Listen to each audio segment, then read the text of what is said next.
Ada zaman dahulu di sebuah perkampungan nelayan pantai air manis di daerah Padang, Sumatera Barat, hiduplah seorang janda bernama Mande Rubayah bersama seorang anak laki-lakinya yang bernama Malin Kundang.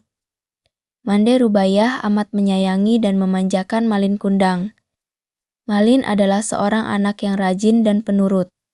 Mande Rubayah sudah tua. Ia hanya mampu bekerja sebagai penjual kue untuk mencukupi kebutuhan ia dan anak tunggalnya. Suatu hari, Malin jatuh sakit. Sakit yang amat keras.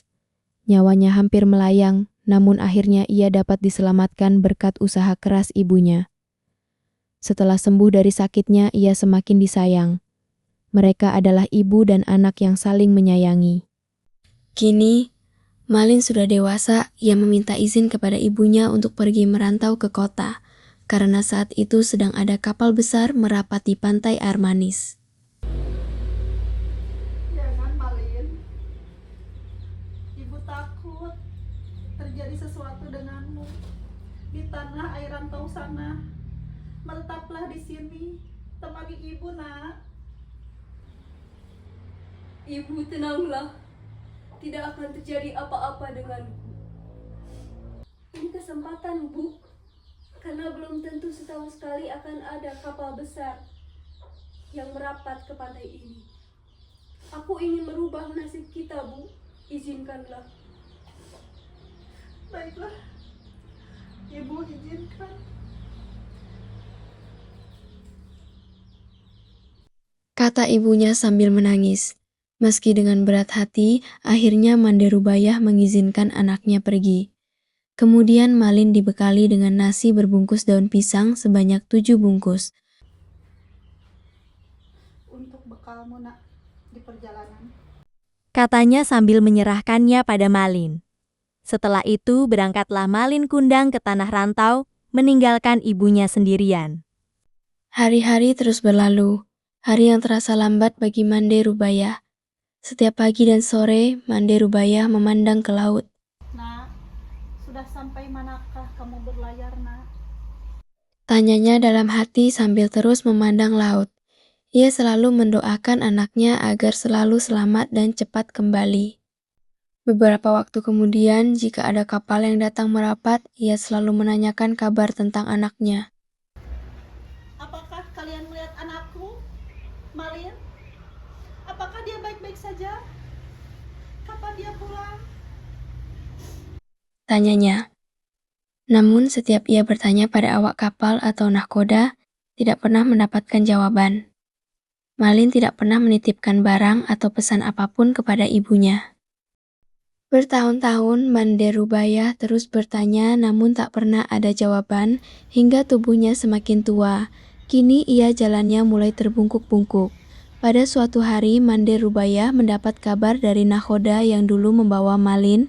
Nahkodati memberi kabar bahagia pada Mande Rubayah. Mande, tahukah kau? Anakmu kini sudah menikah dengan seorang putri gadis cantik. Dia seorang putri anak bangsawan yang kaya raya.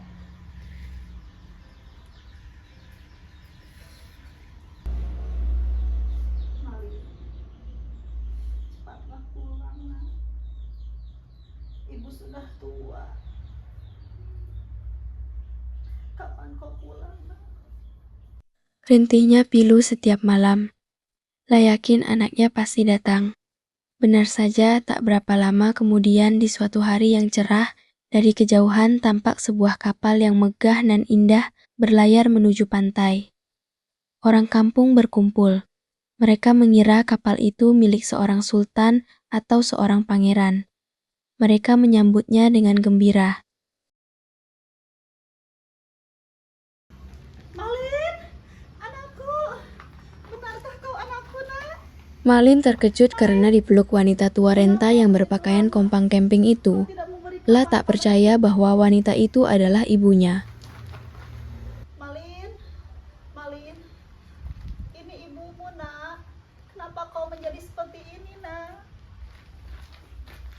Hei wanita gila, kamu itu bukan ibuku. Ibuku tidak kotor dan kumuh seperti kamu. Mande Rubayah pingsan dan terbaring sendiri. Ketika ia sadar, pantai air manis sudah sepi. Dilihatnya kapal Malin semakin menjauh. La tak menyangka Malin yang dulu disayangi tega berbuat demikian. Hatinya perih dan sakit.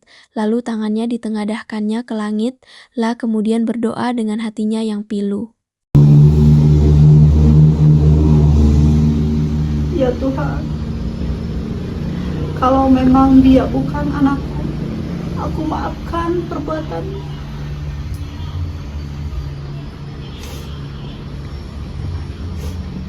Tapi kalau memang dia benar-benar anakku, bernama Malin Kundang, aku mohon keadilan. Ya Tuhan,